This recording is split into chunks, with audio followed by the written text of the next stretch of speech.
মা এই পৃথিবীর সবথেকে ভারী শব্দ, কিন্তু কেবল জঠরে ধারণ করলেই কি মা হওয়া যায়? জৈবিক মাতৃত্বের সংজ্ঞা ভেঙে সকলের মা হয়ে উঠেছিলেন মা শারদা। শ্রী শ্রী মা শারদা দেবী সংঘজননী মাতৃস্বরূপিণী পরমা প্রকৃতি। শারদা দেবীর বৌদ্ধিক মূল্যায়ন করতে গেলে এক আধুনিক মনস্কা নারীর হদিশ পাওয়া যায়। যে নারী বিদেশিনী বিধর্মীকে মেয়ে বলে বুকে টেনে নিতে পারেন, হয়ে উঠতে পারেন শত সহস্র সন্তানের জননী। তার্কিক বাস্তবমুখী চেতনার আলোকপাতে তাকে চিনে নেওয়ার চেষ্টা করা হয়, কিন্তু তিনি যে অনন্ত, তিনি অসীম। শ্রী শ্রী মা শারদা দেবী সামাজিক কাজকর্মে প্রত্যক্ষভাবে অংশগ্রহণ করেছেন কম। শ্রী রামকৃষ্ণ কথামৃতের মতো তার কোনো উপদেশ সংকলনও প্রকাশ হয়নি, কিন্তু অবগুণ্ঠিতা অন্তরালবর্তিনী হয়েও তিনি ছিলেন চালিকা শক্তি, রামকৃষ্ণ সৌরমণ্ডলের সূর্য। আমার আজকের ভিডিওটিতে থাকছে শ্রী শ্রী মায়ের কিছু অমৃত কথা। আশা করি আপনাদের ভালো লাগবে। নমস্কার, life stories with Soma YouTube চ্যানেলের সকল দর্শক শ্রোতা বন্ধুকে আমন্ত্রণ জানাই আমার আজকের ভিডিওটিতে। 1886 সালের আগস্ট মাসে শ্রী শ্রী ঠাকুরের মৃত্যুর পর শ্রী শ্রী মা বিধবার বেশ ধারণ করতে গেলে দিব্য দর্শনে শ্রী শ্রী ঠাকুর তাকে নিরস্ত্র করে বলেন তিনি মারা যাননি, এক ঘর থেকে আরেক ঘরে গিয়েছেন কেবল। এরপরেই মায়ের সংঘজননী হয়ে ওঠা। শ্রী রামকৃষ্ণ পরমহংসদেবের প্রয়াণের 2 সপ্তাহ পরে শ্রী রামকৃষ্ণের গৃহস্থ ও সন্ন্যাসী শিষ্যদের সঙ্গে নিয়ে কাশীর বিশ্বনাথ মন্দির সহ শ্রীকৃষ্ণের লীলাক্ষেত্র বৃন্দাবনে তীর্থযাত্রা করেন শ্রী শ্রী মা শারদা দেবী। জনশ্রুতি রয়েছে বৃন্দাবনেই শ্রী শ্রী মায়ের নির্বিকল্প সমাধি লাভ হয়। সেখান থেকেই সংঘজননী মা হয়ে ওঠা জীবনের সূত্রপাত হয়। এরপর কয়েক মাস কামারপুকুরে অতি দুঃখ কষ্টের জীবন কাটান মা। 1888 সালে শ্রী রামকৃষ্ণের শিষ্যরা তাঁকে কলকাতায় নিয়ে আসেন। স্বামী শারদানন্দ বাগবাজারে তাঁর জন্য স্থায়ী বাসভবন নির্মাণ করেন, যা আজও মায়ের বাড়ি নামেই পরিচিত। জয়রামবাটির পর শারদা দেবীর জীবনের দীর্ঘতম সময় অতিবাহিত হয়েছিল এইখানেই। শ্রী শ্রী রামকৃষ্ণের শিষ্য মহেন্দ্রনাথ গুপ্ত, যোগেন মহারাজ প্রমুখদের তিনি এখানেই দীক্ষাদান করেন। শিষ্য ও ভক্তদের নিজের সন্তান বলে মনে করেন শ্রী শ্রী মা শারদা দেবী। প্রতিদিন অগণিত ভক্ত বাগবাজারে তাঁর দর্শন, উপদেশ ও দীক্ষালাভের আশায় ভিড় জমাতেন। তার মাতৃসমা মূর্তি ও মাতৃসুলভ ব্যবহার সকলকে মানসিক শান্তি দিত।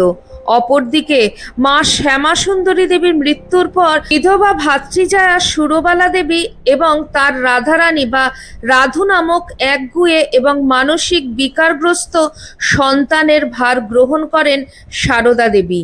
মায়ের মতোই ধৈর্যসহ রাধুর যত্ন করতেন শারদা দেবী। বলা হয় কয়েকজন শিষ্য তাঁর দর্শন লাভের পর আধ্যাত্মিক অনুভূতিপ্রাপ্ত হন। অনেকে তাঁর সাক্ষাৎ দর্শনে দেবী রূপে তার দর্শন লাভ করেন, আবার কেউ স্বপ্নে তার থেকে দীক্ষা লাভ করেন। শ্রী শ্রী ঠাকুরের প্রয়াণের পর শ্রী শ্রী মা শারদা দেবীকে ঠাকুরের শিষ্যরা নিজেদের জননীর আসনে বসিয়েছিলেন। তাঁর উপদেশ ও উৎসাহ লাভের আশায় তারা বারবার ছুটে আসতেন। স্বামী নিখিলানন্দ, স্বামী অশেষানন্দ, স্বামী বীরেশ্বরানন্দ এবং স্বামী বিরজানন্দ ছিলেন তাঁর প্রধান শিষ্য। নারী শিক্ষায় বিশেষভাবে আগ্রহী ছিলেন শ্রী শ্রী মা শারদা দেবী। ভগিনী নিবেদিতাকে তার নারী শিক্ষা প্রতিষ্ঠান গড়ে তুলতে অনুপ্রেরণা দিয়েছিলেন। শারদা দেবী রামকৃষ্ণ সংঘ ও ভক্ত সমাজে সর্বাধিক শ্রদ্ধার আসনটি লাভ করেছিলেন। শ্রী রামকৃষ্ণ স্বয়ং তাকে নিজের প্রয়াণের পর রামকৃষ্ণ আন্দোলন এগিয়ে নিয়ে যাওয়ার নির্দেশ দিয়েছিলেন। ভক্তদের বলেছিলেন শারদা দেবী সব। শ্রী শ্রী ঠাকুর নিজেও ফলহারিণী অমাবস্যায় পুজো করেছিলেন শ্রী শ্রী মা শারদা দেবীর।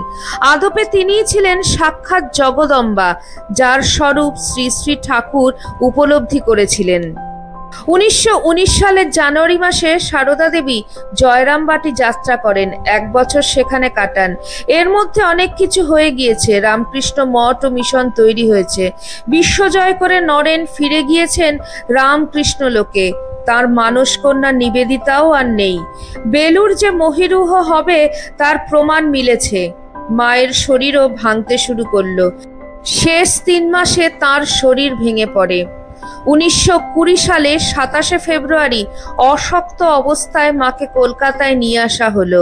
এরপর প্রায় 5 মাস রোগ যন্ত্রণা ভোগ করে 1920 সালের 20 জুলাই রাত 1:30টায় কলকাতার উদ্বোধন ভবনে শ্রী শ্রী মায়ের মহাপ্রয়াণ ঘটে। বেলুর মঠে গঙ্গার তীরে যে স্থানে তার শেষকৃত্য সম্পন্ন হয়েছিল সেখানেই বর্তমানে গড়ে উঠেছে শ্রী শ্রী মা সারদা দেবীর সমাধি মন্দির। মৃত্যুর আগে এক শোকাতুরা শিষ্যাকে তিনি উপদেশ দিয়েছিলেন, যদি শান্তি চাও মা, কারোর দোষ দেখো না, দোষ দেখবে নিজের। জগৎকে আপন করে নিতে শেখো। কেউ পর নয় মা, জগৎ তোমার। আসলে তিনিই তো জগন্মাতা। শান্তির বাণী ছড়িয়ে দিতে, পৃথিবীকে লালন করতে, ধারণ করতেই তার আগমন। ঠাকুরের সন্তানদের পথপ্রদর্শক হয়ে তিনি এগিয়ে দিলেন রামকৃষ্ণ আন্দোলনকে। সন্তানদের বেঁধে রাখার সুতো হয়েই রামকৃষ্ণ মঠ ও মিশন এবং রামকৃষ্ণ আন্দোলনের বুনট মজবুত করে গিয়েছেন মা। তাই তো তিনি সতের মা, অসতেরও মা, সত্যিকারের মা, জননী। মা সর্বদা তার সন্তানদের কথা ভাবতেন, সর্বদা তিনি পথ দেখাতেন। মা তার সন্তানদের উদ্দেশ্যে বলেছেন, কলিতে মনের পাপ পাপ নয়। যখনই দুর্বলতা আসবে ঠাকুরকে স্মরণ করবে, আমাকে ভাববে। কখনো চুপচাপ বসে থেকো না, কিছু না কিছু কাজ করবে। একটা কিছু কাজ নিয়ে থাকতে হয়, নইলে অলস মনে নানা চিন্তায় সে ভিড় করবে। তিনি তার সন্তানদের আরো বলেছেন, যে রাস্তায় তুমি চলেছ, যদি দেখো সে রাস্তায় কেউ পড়ে গিয়েছে, তাকে তুমি তুলে দেবে। পথে পড়ে থাকা কাউকে দেখে কখনো ফেলে যেতে নেই। এই আদর্শই তো মা তার নিজের জীবন দিয়ে দেখিয়ে গেলেন। পথে পড়ে থাকা কত পাপী তাপী আর্ত নরনারীকে 2 হাতে পথ থেকে তুলে নিয়ে নিজের কোলে তিনি স্থান দিয়েছেন। ধন্য তারা, মায়ের সেই পথে কুরোনো ছেলে মেয়েদের দল। শ্রী শ্রী মা ছিলেন রামকৃষ্ণগত প্রাণা। তার প্রতিটি কাজ, প্রতিটি কথা, প্রতিটি চিন্তায় ঠাকুর থাকতেন জড়িয়ে। মা বলতেন, জীবনের প্রতিটি পদক্ষেপে ঠাকুরকে স্মরণে রেখো, তাহলে কোনো কষ্টকে আর কষ্ট বলে মনে হবে না। জীবনে দুঃখ কষ্ট কার বা নেই, ওসব তো থাকবেই। তার নাম নিলে, তাকে আশ্রয় করলে তিনি শক্তি দেবেন। দুঃখ ও কষ্ট তখন আর তোমার ওপর ছাপ ফেলতে পারবে না। মা অত্যন্ত সহজ সরল ভাষায় ধর্ম ও দর্শনের কথা বলে গিয়েছেন। সকলের প্রতি অপার করুণা ও দয়া ছিল মায়ের।